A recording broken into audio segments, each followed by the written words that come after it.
I'm working on a new intro because I think the one that I got is kind of long. So by the time I get to it, I'm not known. So, I think like certain intros, you kind of need to be known to have a certain length. So I think I'm gonna just break it down to like a 30-second intro and then come in. Well, anyway, thank you for being here. My name is Big Juice, T Juice, Juice Wanna. And this is Old Jaw Gritty Grand Strains. Right?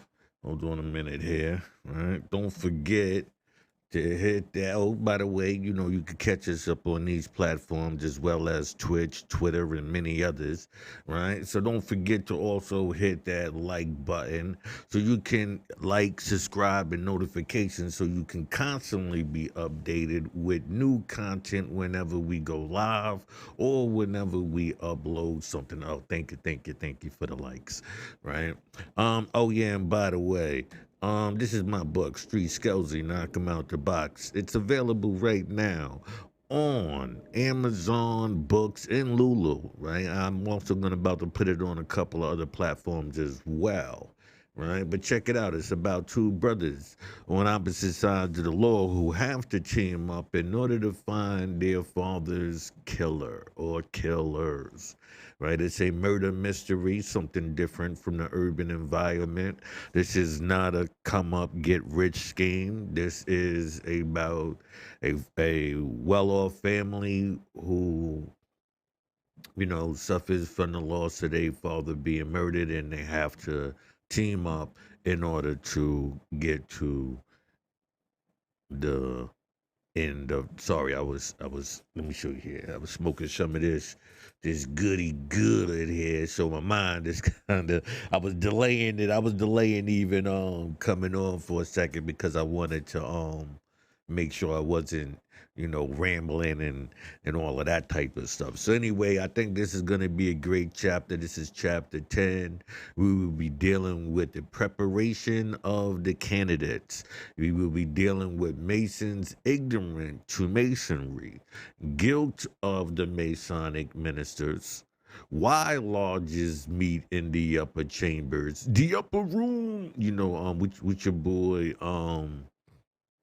Charleston White, the upper room. Well, this is what we're talking about here.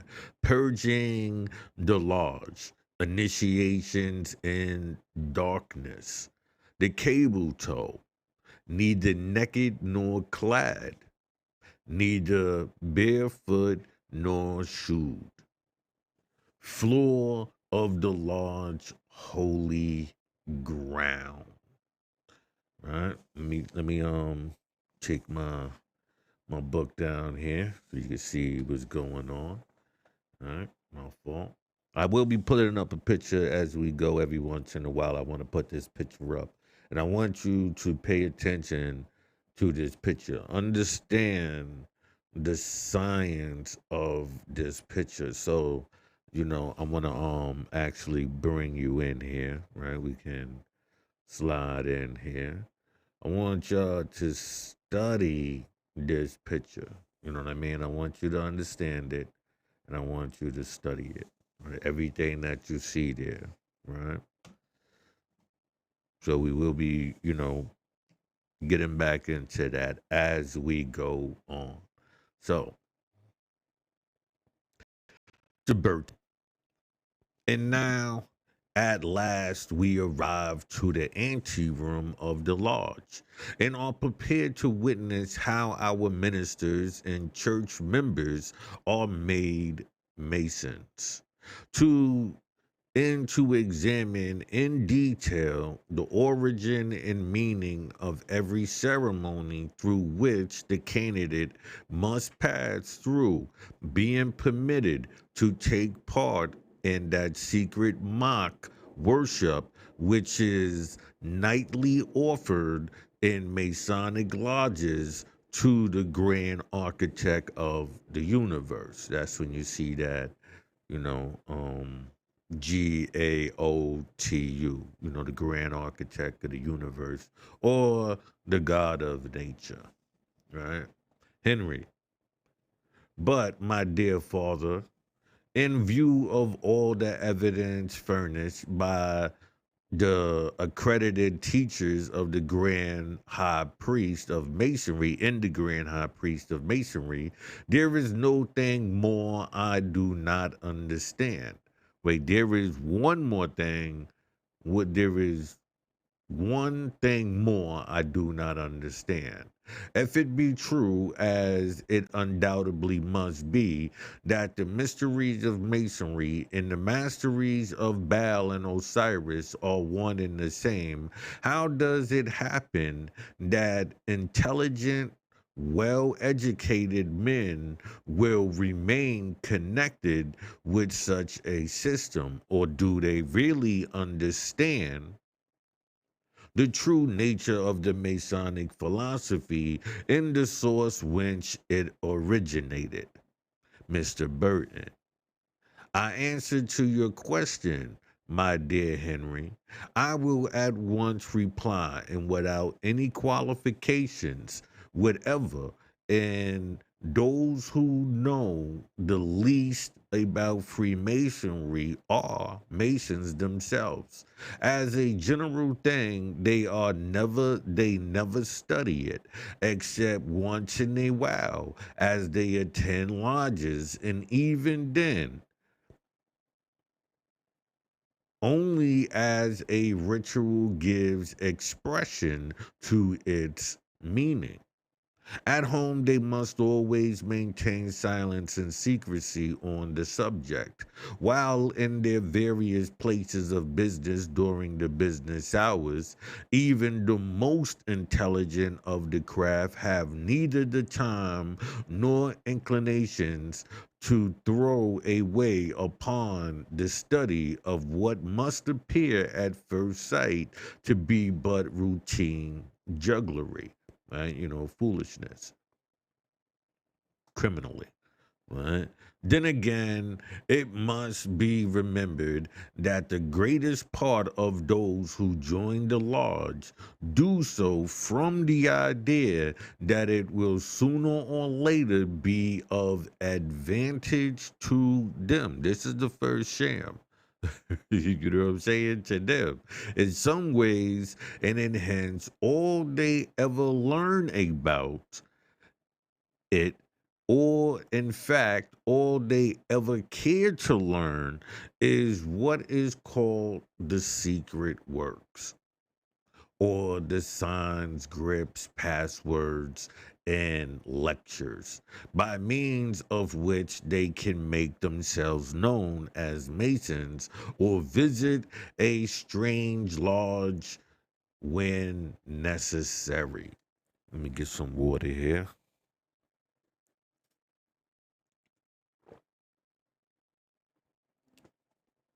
Right? But while this is undoubtedly true, so far as the rank and file of Masonry are concerned, what excuse can be made of the Masonic minister, and what explanation can be given to his inconsistent conduct, is not only participating in the mock worship of the Lord himself, but also encouraging others by his example to commit the same sin, as well as by indirectly using his influence to induce outsiders to join that notorious system of deception and folly. The Masonic minister understands the nature and history of the different ceremonies through which he has passed in being made a Mason, or else he does not. If he understands them and therefore knows that they are pagan in their origin and principle, then it is securely possible to find language in which to express his guilt for supporting and propagating such a glaring outrage against God, while at the same time, if he does not understand the real meaning of these ceremonials, then he is equally guilty because he has all the opportunity and necessary means at his disposal to become thoroughly informed on the subject. A very slight study of any of the popular Masonic manuals will convince anyone if he is only open to conviction to wait that the Masonic philosophy has borrowed directly from ancient religions of the pagans, and hence on this point none need remain ignorant except through the most wicked carelessness or neglect.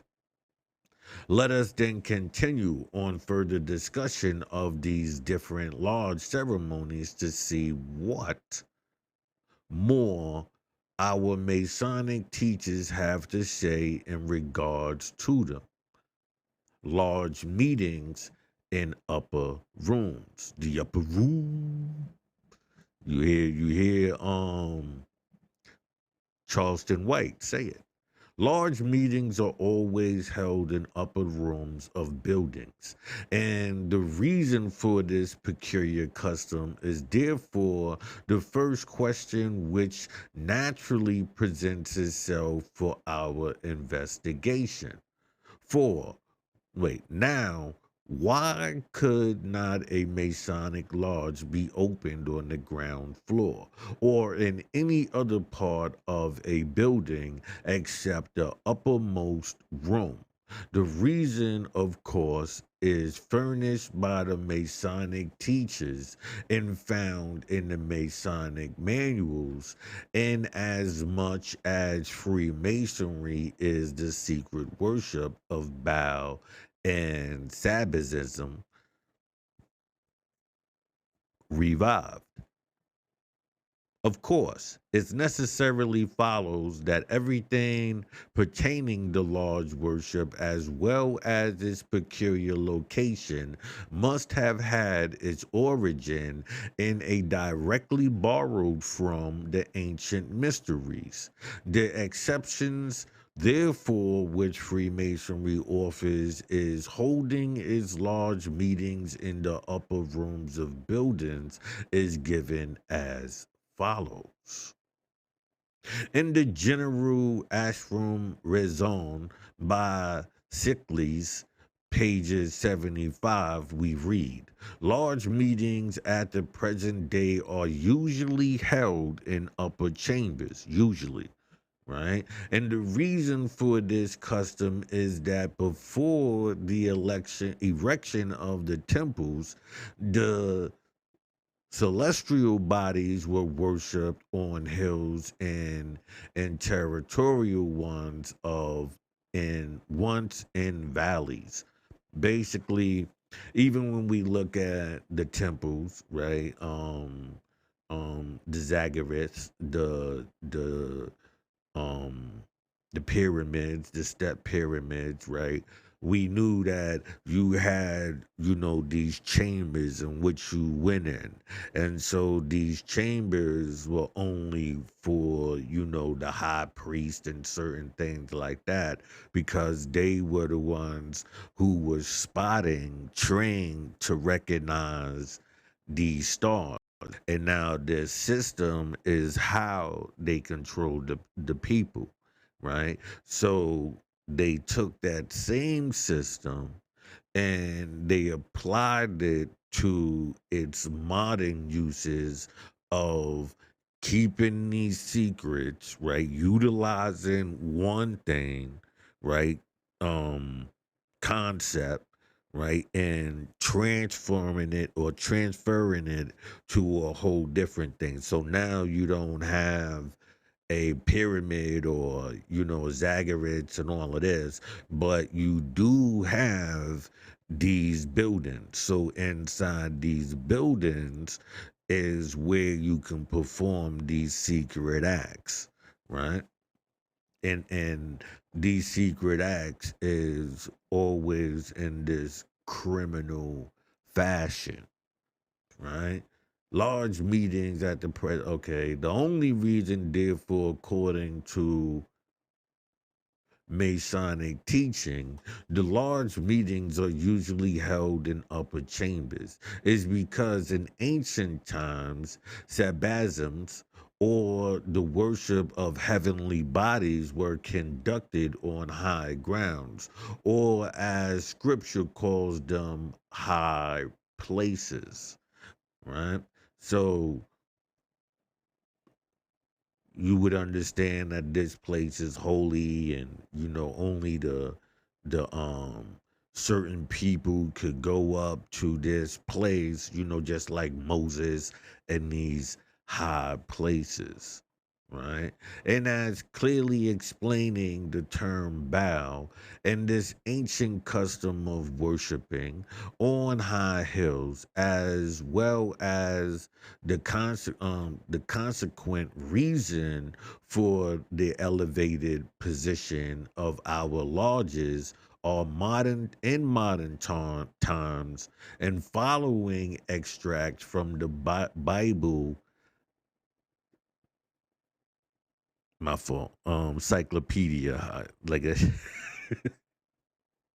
just got caught there. Bible Cyclopedia may be profitably quoted. The writing says, originally, Baal was the god of the sun, the ruler and vivifier of nature, and Asatar, right, the goddess of the moon, and later star worship of the Western Asiatic nations. Baal was the name of Jupiter, the planet of faith, and or the same suppose of Saturn. The proper Phonemium's name, however, of Baal was Malkurt, Malkurt, Malkurt, or Mount Kurt. I'm sorry, which is usually supposed to mean king of the city, i.e., Tyr, but Tyre, or others considered to be constructions of two words signifying king of the earth. Right? In Masonry, he is called the worshiped as the supreme ruler of the universe, great architect of the universe, and so on. Baal was perhaps the same god of the Phoenician Moloch. The Greeks, for the purpose of distinction, termed him the Tyrene Hercules. Freemasonry calls him Tyrene Architect. From the earliest foundation of Tyre, he seems to have been the tailor god of that city, and his worship apparently extended thence until it was prevalent in all the towns in the Phoenician Confederation. I'm sorry if I Phoenician, I keep being lazy. Phoenician Confederation, and was established in their remotest colonies such as Malta, Cadiz, and Carthage. It is also overspread the neighboring countries of Egypt and Assyria. Each country's or localities had its Baal or chief god. According to scripture, the temples of this idol, at least in Phynian and Assyrian were built on top of hills and more frequently in solemn groves, and sometimes altars were erected to him on the roofs of houses. And the accompanying figure, that's like one word, I guess, right? Is depicted in all our lodges as represented in the high hills and low valleys. Symbols of high hills and low valleys, right? Okay. Um, where we at? Um, Low valleys, where the religious services of masonry are supposed to have been anciently practiced. In explaining this symbol to the candidate on the night of his initiation, the following language is used, and when compared with the above from the Bible Cyclopedia, will give us a further appreciation of the true reason why large meetings are always held in upper chambers. In the Manual of the Lodge by Mackey, page 43, we read, our ancient brethren met in the highest hills and in the lowest valleys, the better to observe an approach of cowing and eavesdroppers to guard against surprise. So we now understand that, this is a tactical move, right? This is like I tell people all the time, like Exodus is all tactics. That whole um um book is about tactics, right?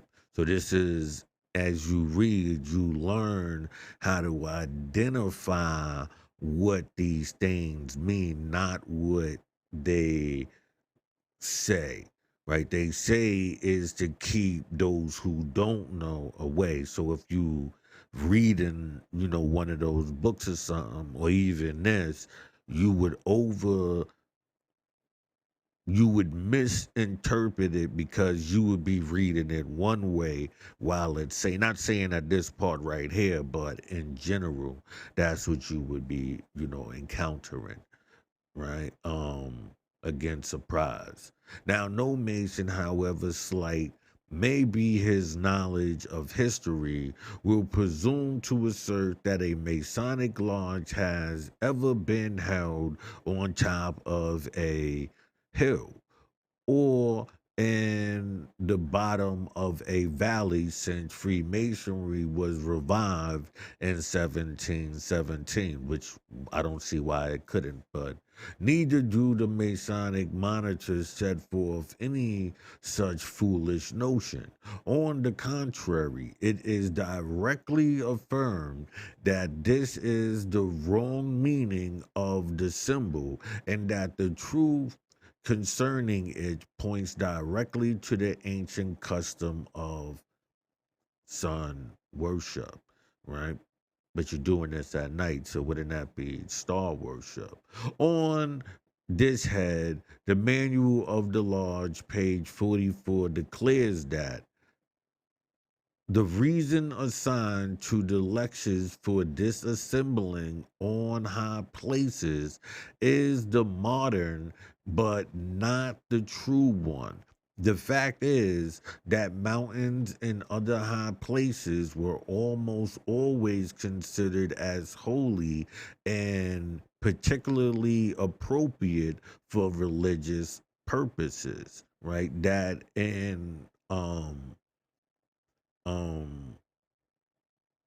kings, building their castles. These are tactical moves. That's why when we hear God and we hear heaven, right, and we're not understanding that these are these castles that are in these high grounds while the people are on the lower grounds. We see that in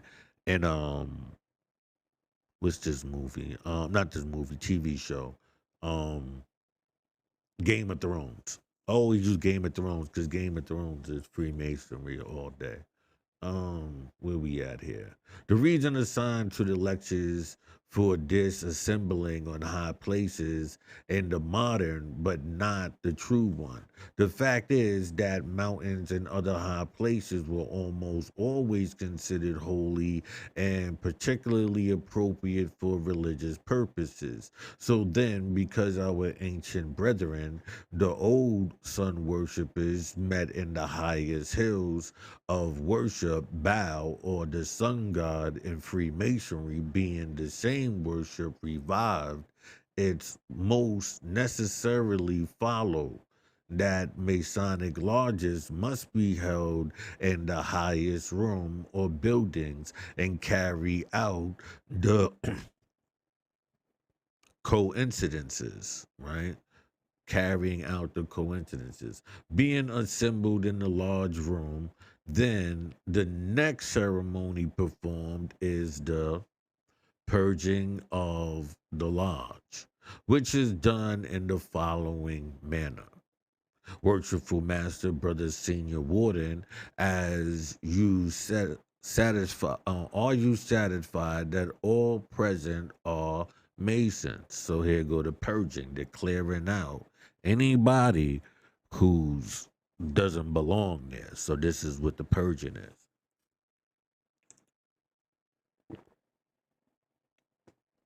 right? Manner, um, Senior Warden. I will ascertain by the proper officer and report. Brother Junior Deacon proceeds to satisfy yourself that all present are Masons. The Junior Deacon, taking his rod under his right arm, proceeds around the large room, stopping in front of other brothers whom he does not recognize, and rapping with the end of his rod on the floor. Now we've seen this kind of in what's the name of that TV show? Fargo, season 4, right? We see them rapping on the floor with the staff, right? With the cane, right? Rapping on the floor. The brother thus challenged, if not vouched for by some well-known member present, must retire into the ante-room and there await, if he sees fit, the action of examining committee.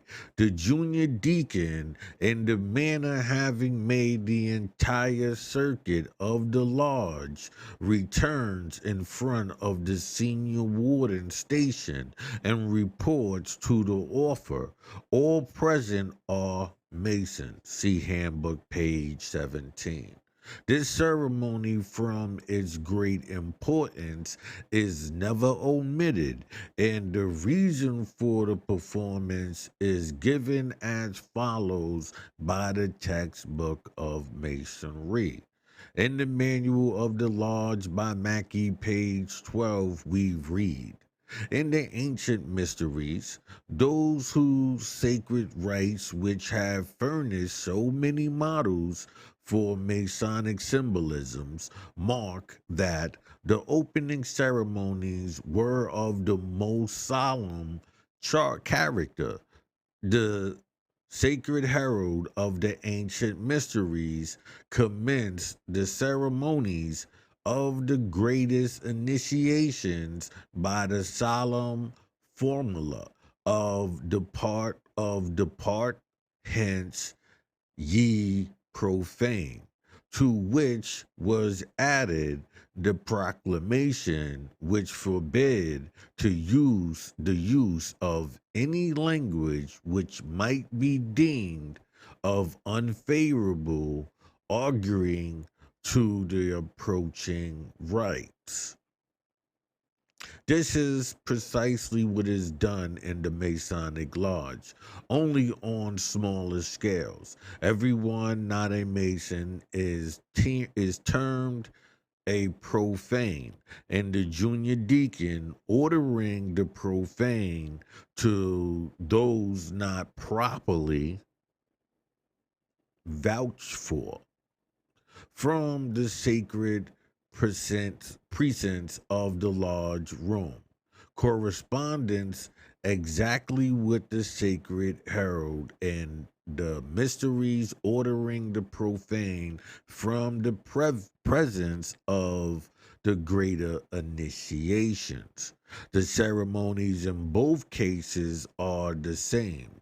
Only the Masons we call the officiating junior offer officiating officer, junior deacon, while in the mysteries he was called the sacred herald. And as was done in the opening of secret worship of the mysteries, so also an opening of the same worship in the Masonic Lodge.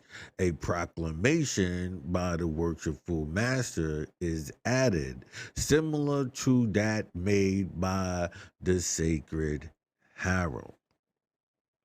Accordingly, he says, in the name of God and the Holy SS John, I declare Keystone Lodge number 639 opened and formed on the first degree of masonry, or the second or third, as the case may be.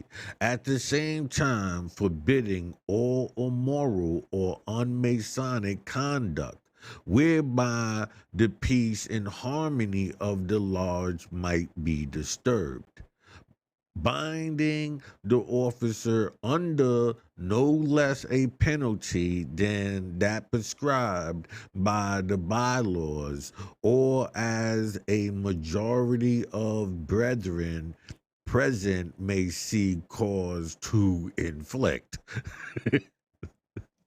See handbook page 26. By comparing this with the proclamation added at the opening of the greatest initiations, in the, let's see, it looked like it said but it's in, right? In the mysteries, you will find them precisely the same. The Tyler. Brethren being assembled in their large rooms or high places, in the lodge being purged in the manner already described. The next business is to place the Tyler outside the door to keep out all cowards and eavesdroppers. Now, my question to you is, if you watch any mob movie, right, you always see, the Tyler. You always see the guy always at the window looking out, always sitting out in front while business is being taken care of. He is comfortable knowing that he knows what's going on, or whatever is taking place inside there is gonna be handled. He's a part of the team. He doesn't have looking, right? He knows his position. You're groomed for this. Everybody is groomed for their position, right? So that way, that when this system takes place, whenever it is needed to take place, everybody plays their position perfectly because you went through it in these situations, right? So you learned how to respect authority. You learn, trust. You learn these things, right? And also no trust, because you also got to have your Tylers and all of that stuff, right? Okay, the brethren being assembled in their large rooms on high places, in the lodge being purged in the manner already described. The next business is to place the Tyler outside the door to all keep off all cowards and eavesdroppers. Now, Why is there a Tyler placed at that position? And what are his duties? To use the word Tyler in the Masonic ritual, this distinctively marks the birthplace of the Grand Lodge of Speculative Masonry in England. As a general thing, the houses are roofed with slates, and along the ridge of the roof, tiles are placed to protect or guard the building from destructive elements. And the mechanics of who puts these tilers is called a tie put these tiles is called a tiler, right? And reviving the ancient mysteries, therefore, in the beginning of the last century, and borrowing the name Masonry, with which to designate the new philosophy, the Masonic fathers also borrowed the term Tyler or Tyler, which they applied to him who protects or guards the lodge from all outward elements dangerous to its pretended secrets. These ain't pretended though. Um, but the Tyler is stationed outside the inner door and armed with a sword, synchriar sharp. I'm sorry if I'm saying that wrong. Because a similar offer performed precisely similar duties and occupied a like position in the ancient mysteries and the traditions of Freemasonry by Pearson. Page 31, we read, in every country under heaven and institution, i.e., into the mysteries, were performed in carvers, either natural or artificially. The entrance to these caverns, was guarded. Wait, my fault. Did I say that right? I said carvings. So it goes, into the mysteries performed in caverns, either natural or artificial. The entrance of these caverns were guarded by the fancier, armed with a drawn sword to prevent unlawful intrusion. This is precisely the reason why a Tyler sits outside the large door, armed with his drawn sword. You see this like in them ancient, movies and whatnot, where you see them, going inside there, and then you see the guy. The minute they go inside, he draws his sword and closes the door. Same difference, right? So in this, now we go into preparation of the candidate. But I want to stop once more and tell you, hey, don't forget, hit that like button, hit that subscribe, and hit that notification so people can know, algorithms and all of that. I want the people to get this message. I want them to learn, how this system works. So please hit the like, hit the subscribe, and thank you, hit the like, the notification and all of that, so we can get this thing circulating. Thank you. Oh no, oh, don't forget to check out my book, Street Skelzy, Knock 'em Out the Box. This is on Amazon Books, Lulu. You can check me out. It's a great murder mystery. It's about two brothers who have to team up in order to find their father's killer or killers. It's a murder mysteries. One is a New York City police officer, along with his partner, help his brother who um is aided by a exotic dancer who possibly has a clue to locating one of or multiple killers within this story. Thank you very much. Let's get back into this book, chapter 10. Right, we're up to preparation of the candidates. Right. The next business demanding attention in the regular order of large work is the preparation of the candidates for initiation. This is a very important rite and must be examined thoroughly, right? The Hierophant or worshipful master orders the junior deacon to take with him the steward, retire, prepare, and present the Rev. Dr. James Hunt for initiation. Handbook, page 60. Accordingly, these officers repair to the preparation room where the candidate is in waiting, and the ceremony of preparation is at once proceeded with. The candidate is deprived of all offensive and defensive weapons, deprived of all his clothing, shirt, except the dress, and dressed in an old pair of drawers having bone buttons, if any, and no metallic substance must be allowed on this person. That's the key part, right?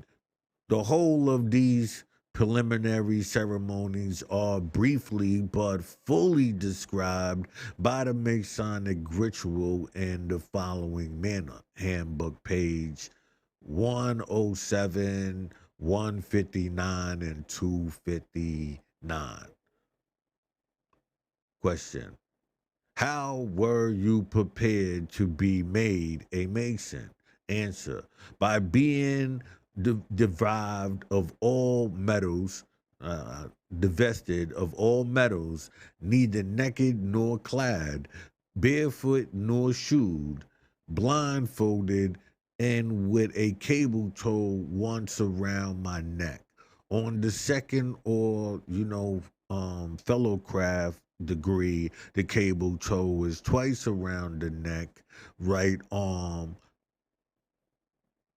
In the Master Mason's degree, it is three times around his body, and both feet, legs, knees, and arms are bare. Right. So this is, a picture right here.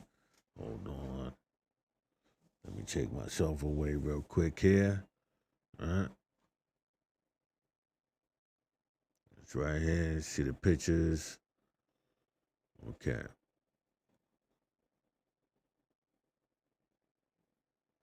All right. Okay.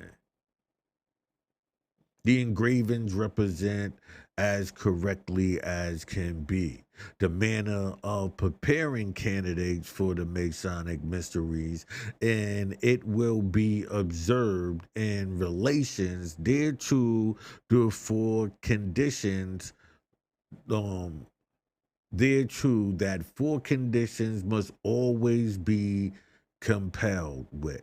First, the candidate must be initiated in darkness. Second, he must be invested with the griddle or cable tow. Third, he must be neither naked nor clad. And fourth, he must be neither barefoot or else neither barefoot nor shoed. Now, what is the meaning of this singular proceeding? And why is it that there can be no deviation from this strange usage? Where did Freemasonry find these preparation ceremonies, and what authority is there for their adoption and continued use in all Masonic lodges? Well, they they were all borrowed by the Masonic fathers fathers from the old Baal worship of the ancient mysteries, as the following authoritative teachings of Freemasonry will abundantly testify. We shall examine each one in the other, in which they were my oh man, freezing up on me, freezing up on me. Hold on a minute here.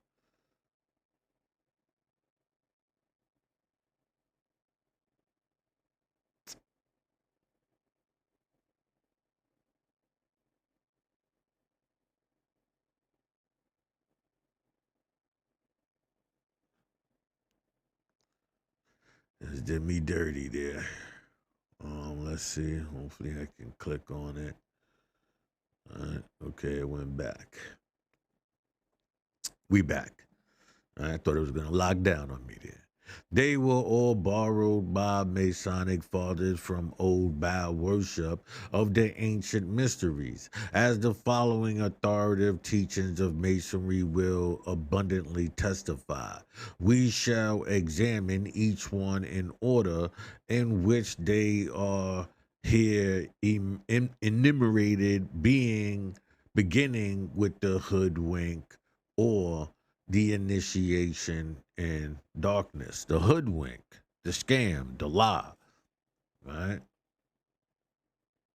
On this head, we read in the manual of the lodge by Mackey, page 38.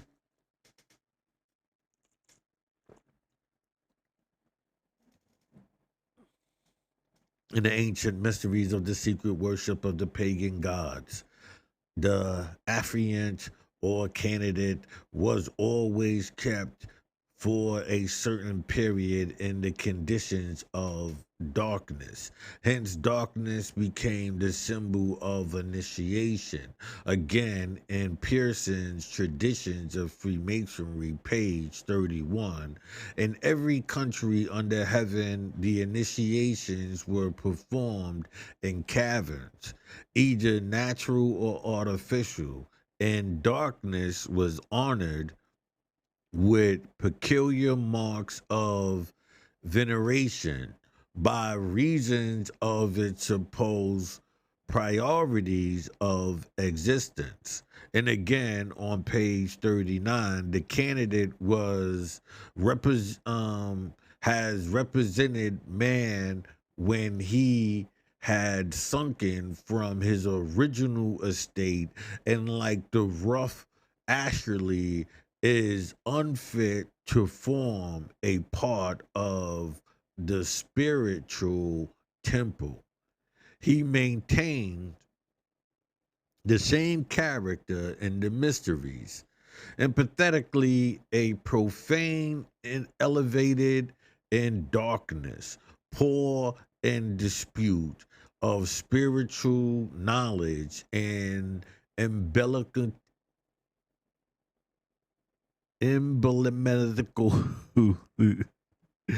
like emblematically, like man, symbol like, naked, right? The material darkness which is produced by the hoodwink is an emblem of the darkness, like the emblematically naked, right? See, I had to say it outside to get it inside. Forgive me, right? Of the darkness of his soul. Everywhere the mysteries is the motto of Masonry, because candidates were initiated in a condition of darkness in the secret worship of pagan gods. So candidates are initiated in a condition of darkness in the mysteries of Masonry, and hence a hoodwink must be used. And again, in the symbolism of Freemasonry by Mackey, page 155, we read, In all the ancient systems of initiation into the mysteries, the candidate always was shrouded in darkness as a preparation for the receptions of light, and the duration varied in the different rites. In the Celtic mysteries of Judaism, right? A period in which the aspirant, right, was immersed in darkness was 9 days and nights. Among the Greeks, it was 3 times as long, and still severe rites and Mithria in Persia. 50 days of darkness, solitude, and fasting were imposed upon Adverius Nymphianti. I know I'm saying it wrong, so Neophiati, right? Who by these excessive trials was at length entitled to be full communications of the light of knowledge. And on page 136, he adds that darkness was the symbol of initiations. The duration of darkness in the Masonic mysteries, or in the revived form of these old pagan systems, is not quite as severe. The entered apprentice is hoodwinked for about a space of an hour, I believe, right? Yeah, and the fellow craft for about an hour and a half, and while the master mason, the greatest of symbol mysteries of Osiris, is compelled to remain in darkness for at least 3 hours. But we can also take this and look at, say, the mob, right? Before you were made man, you were kept in darkness, right? And then your initiation, which is at night in this place where nobody, when you're nervous because you done did dirt, you're wondering, is this the time they trying to get rid of you? And no, you see the light, right? So just understand, yes, the mob is a Freemasonic group. Yes, they are. And least any connecting link to the wonderful chain of evidence, binding the mysteries of masonry and the mysteries of Baal together might be wanting. The reason why large meetings are always held in the nighttime is stated as follows. In the Symbolisms of Freemasonry by Mackey, page 157, we read, darkness, like death, is the symbol of the initiation.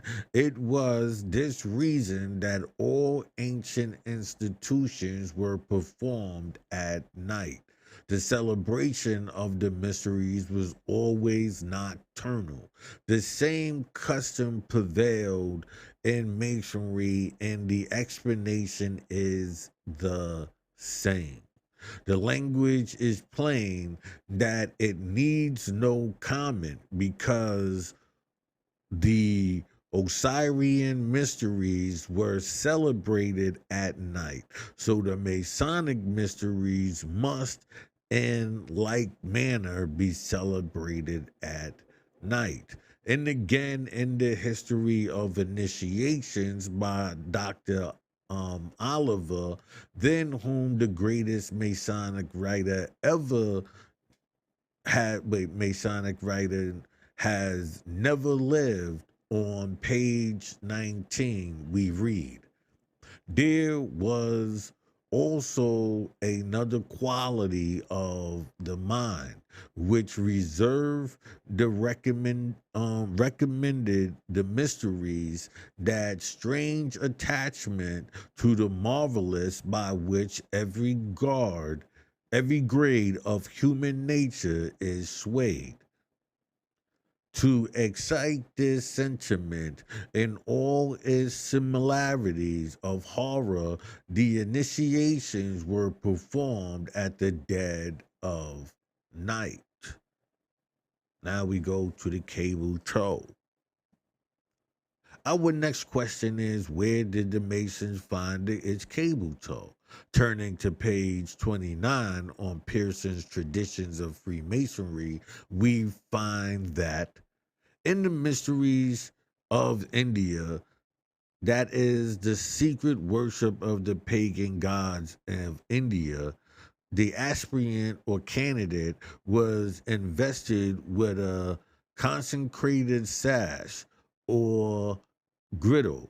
I'm hoping I'm saying that right, which he was directed to wear next his skin. I guess next to his skin.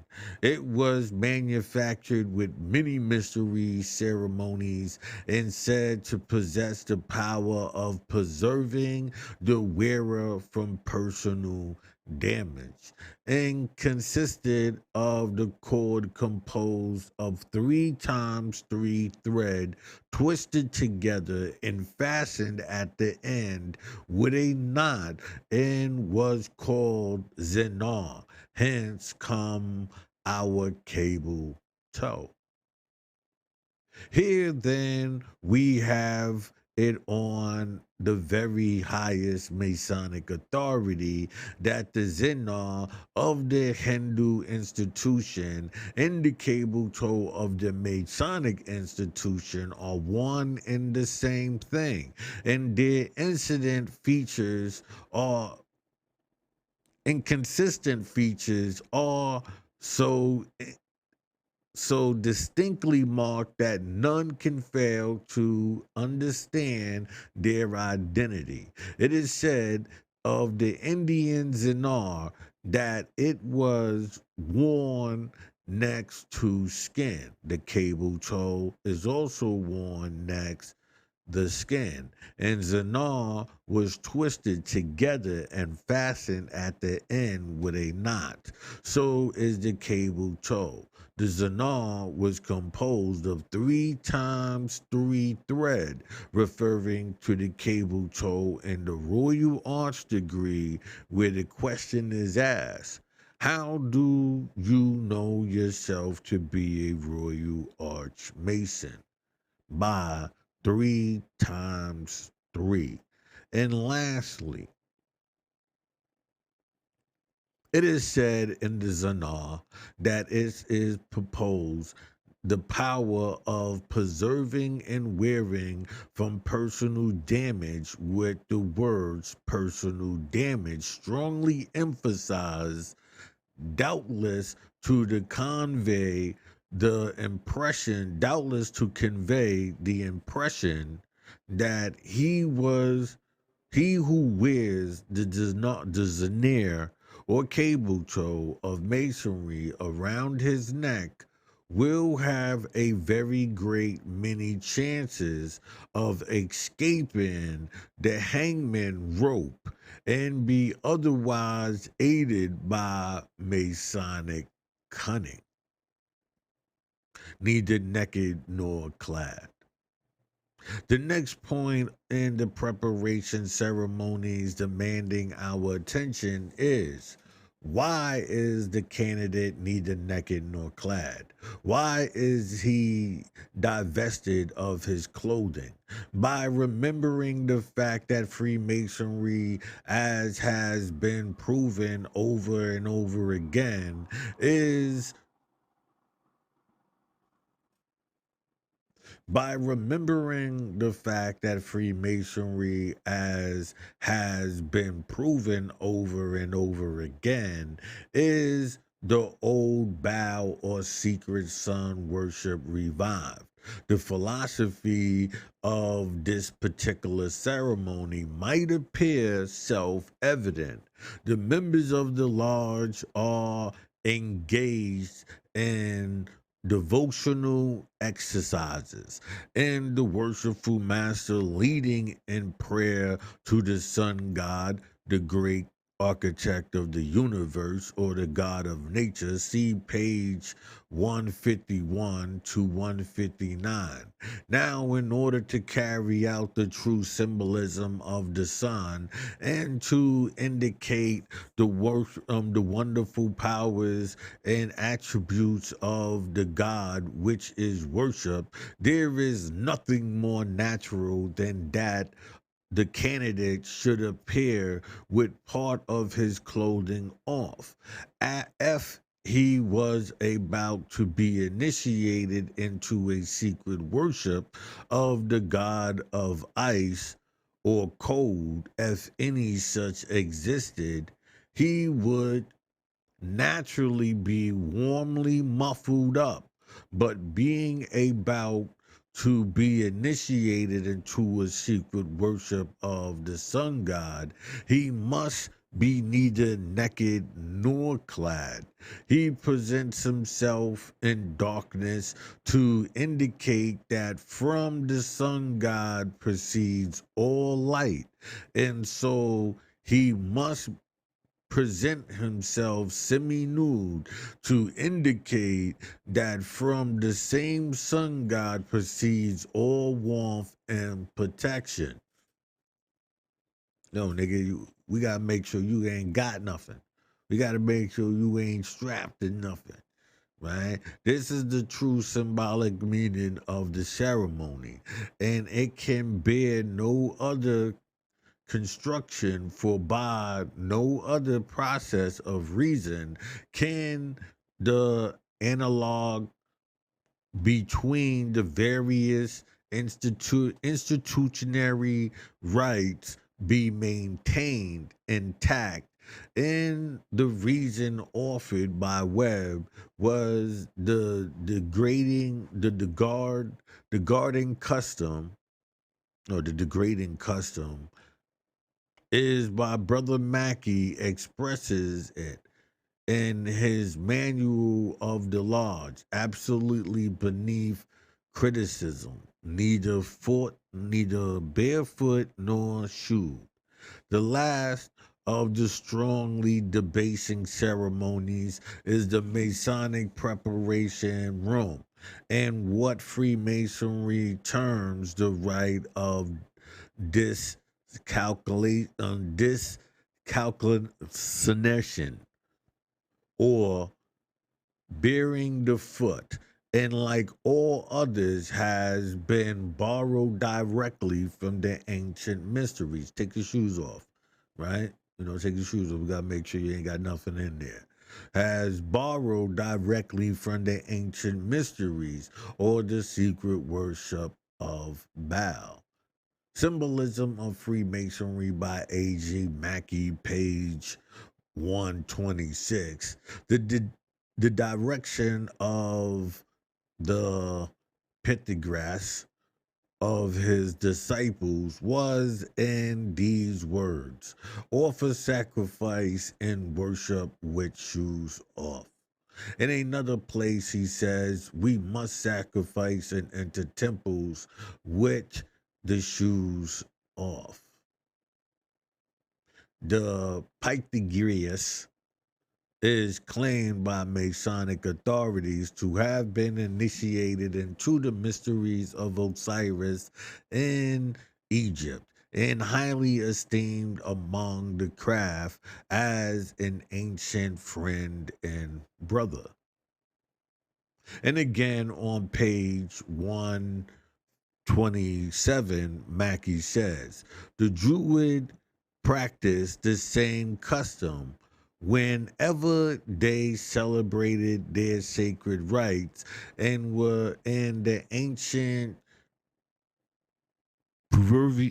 Peruvians are said lawyers to have left their shoes at the porch when they entered the magnificent temple consecrated to the worship of the sun. That's kind of like how you got the Islam. I guess that's why they tell you at the end of Freemasonry is Islam.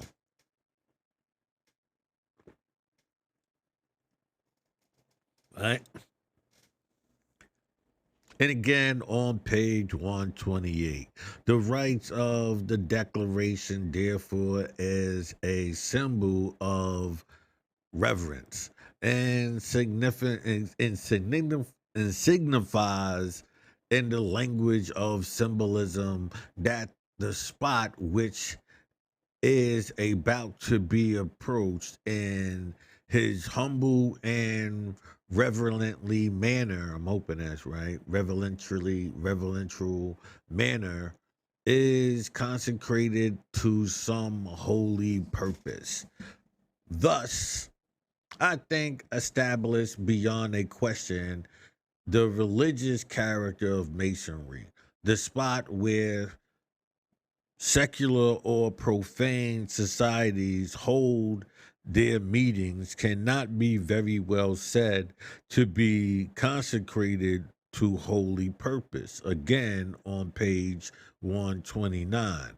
And into the Master Mason's Lodge that the Holy of Holies of the Masonic Temple, the aspirant should remember with a due sense of their symbolic applications those words that once broken upon the astonished ear of the old patriarch.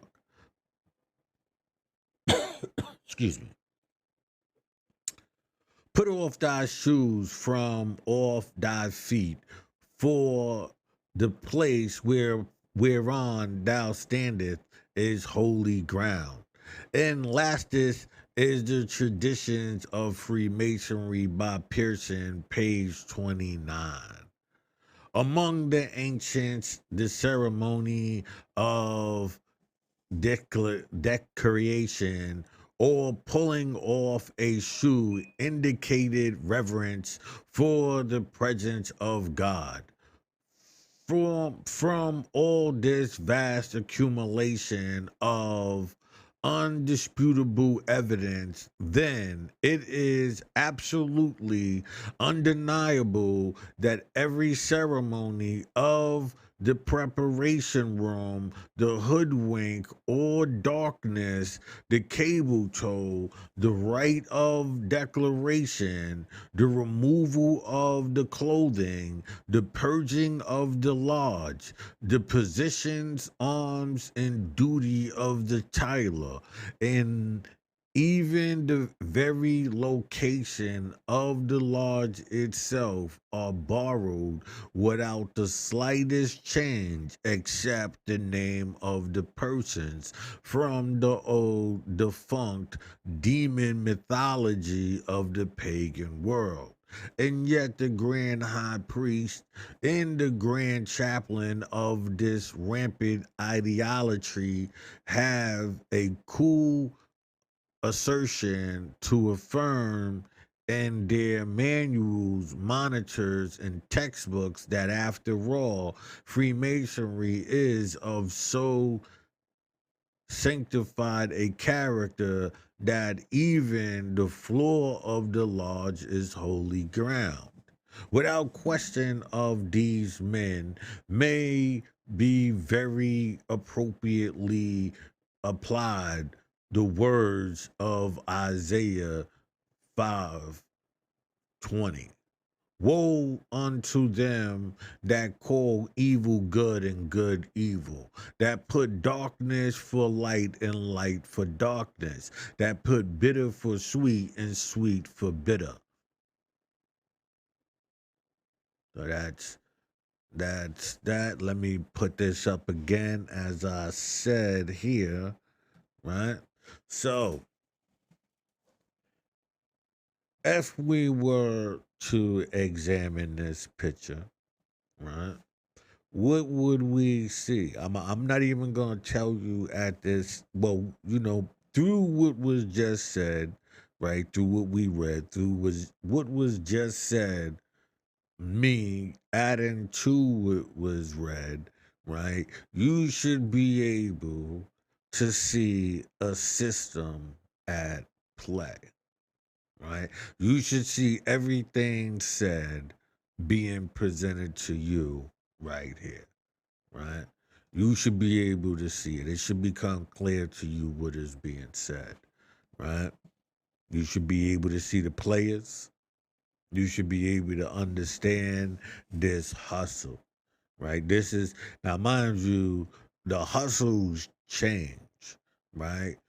Like we know the names could change, but the how you pull it off, the scheme of it never changes. It works. It's a system that works, right? You cannot enlighten more people than you have a sucker born every minute, right? In the words of P.T. Barnum. So the first suckers are those who get into their system, right? And those who become aware, the grimy of the grimies, right? They advance within this system too, because the first people to be unaware of what's going on are those who walking into these groups, these these gangs, these mafias, these um associations, fraternities, all of them are in this system, right? We can look how they amped up the colleges. Oh, yeah, you need this education, this, that, and the third, right? This exclusiveness you add with the sororities and the fraternities, and then bang. Right, they don't even, because they got the counselors in high school and telling the moms, yeah, oh, this would be the TV shows. Oh, I'm the first in my family, right? So, it was for that, the Fannie Mae's and all of them to get paid. Most of those people didn't even get careers in the field that they went to college for because they didn't understand what was the purpose of college. So you don't understand the hustle, right? And whether it's micro or macro, you have to be able to think micro and macro. You have to be able to see what is taking place here, right? And associated to things outside. You would have to be able to read, especially certain things, right, and understand it on layers. Right. That's why I say with negative space, being able to think abstract to present art in an abstract way, right? To think of things within the shape of what you're trying to draw, right? And that makes a whole different picture. Nonetheless, I'm out. Don't forget, like I said, right? This is old Joe Gritty. You can catch me on YouTube. You can catch me on Facebook. You can catch me on Instagram. You can catch me on Twitch. You can catch me on shoot, so many things, man. But don't forget, hit that like, hit that subscribe, and hit that. Oh, thank you for the likes. Right, hit that like, hit that notification bell, so you can be updated on new content whenever it's being uploaded. Also, right, you can get my shows in the algorithm, and that way I can get some light. You know what I mean? Until the next time, peace. This is Old Joe Gritty. I'm Juice Wanna. We are up out of here. Let me bring this here.